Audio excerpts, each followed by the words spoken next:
A gente trabalha muito essa questão de comportamento de cada um. Uhum. Então, no comportamento, você sabe que a gente tem um subconsciente que carrega da nossa infância. Então, você tem possíveis traumas de infância, Uhum. a gente sabe disso.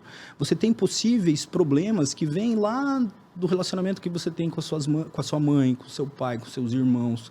E isso, será que afeta hoje o teu comportamento? Com Será que certeza. isso não tem uma direta relação? Uhum. Como eu trabalho muito em emagrecimento e dieta, enfim, essa parte de mudanças de hábitos e comportamento, sabe-se que compulsão alimentar está diretamente ligado à rejeição. Uhum. Aí, como é que você não vai falar isso para o paciente?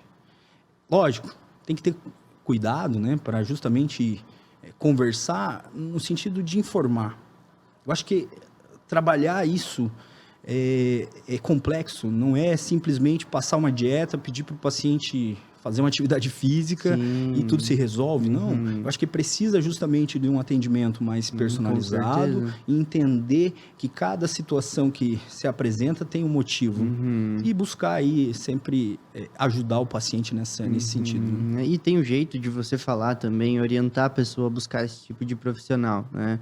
Porque eu, como atuei muito tempo, muitos anos como terapeuta, existia uma certa dificuldade das pessoas buscar pelo serviço, digamos assim, alguém orientou ela, né? Alguém orientou ela que, ó, você precisa de terapia.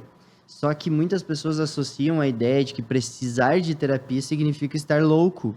Muitas pessoas acreditam muito nessa ideia, até hoje em dia. Então a gente pensa, não, mas isso era coisa de antigamente, que era assim. Não, não. Hoje em dia as pessoas associam a ideia de você precisar de um psiquiatra, de um psicólogo, com a ideia de que você está louco. Mas não é bem assim, a gente sabe que isso tem a ver.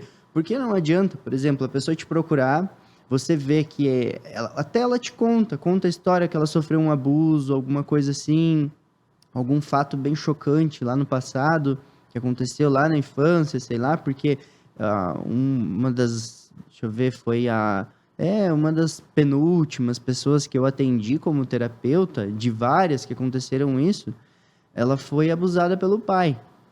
Então imagina como fica a mente dessa pessoa, essa questão hormonal, o que acontece no corpo dela, Thiago? Como a parte psicológica, que É, é e- você sofrer um abuso, que é mais do que uma rejeição, porque é o próprio pai, além de estar te rejeitando, né? Porque o ser humano, ele detesta, ele tem... O maior medo do ser humano é ser rejeitado, porque isso significa morte, né? Ser rejeitado significa morrer, né? A eu pessoa sente isso. acho que isso, Edu, interfere diretamente no comportamento dessa Não pensando pessoa. só em comportamento, indo mais na parte química mesmo. A parte química, como isso, a pessoa ela sofreu um tipo de abuso, ela carrega esse trauma, ela se sente ferida durante a vida dela de vários pontos, porque ela cria medos inconscientes. Por exemplo, ela foi abusada pelo pai. O pai é a maior figura que representa a masculinidade. Ela pensa que homem nenhum presta. Aí, cada vez que ela entra Então, num relacionamento, é, é um estresse, é uma coisa é estressante. Como isso nesse, mexe na sim, é química? nesse sentido que as terapias elas precisam ser abrangentes. Né? Então, assim, desde um trauma familiar, hoje a gente já sabe que existem terapias específicas para você tratar esses traumas. Sim. E aí, muitas vezes, o que você traz aqui para uma realidade de consultório é aquela paciente que emagreceu, chegou no peso, mas não consegue largar aquele comportamento Uhum. compulsivo, aquele comportamento que foi gerado justamente por esses Por traumas isso. que você está Uhum. falando. Então, os prejuízos são enormes. E aí, a qualidade de vida daquele paciente, o modo como ele leva a vida, vai trazer prejuízos extremamente sérios no sentido fisiológico. Por quê? Porque Uhum. daí a gente sabe que são os seus hábitos que determinam esse equilíbrio, né? Esse teu estilo de Uhum. vida interfere diretamente no funcionamento do teu corpo. Uhum. E aí uma coisa vem ligada à outra, não dá para separar, né? Não dá para gerar aí tratamentos sem justamente ter essa conexão, né? Então, peraí, Uhum. qual paciente está na minha frente? O que ele precisa realmente? Quanto eu posso ajudá-lo?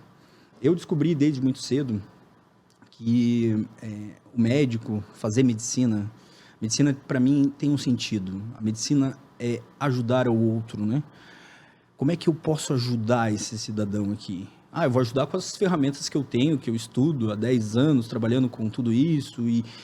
Mas a essência tem que ser essa. A essência tem que... Não, como é que eu ajudo esse ser humano? Preciso ajudar. Eu acho que é isso que me move, né? Que você dá um sentido diferente para aquilo que você faz.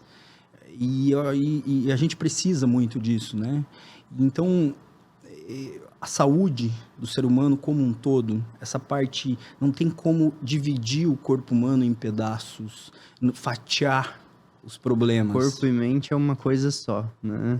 Eu sempre digo isso, que corpo e mente é uma coisa só e não existe mente sem corpo.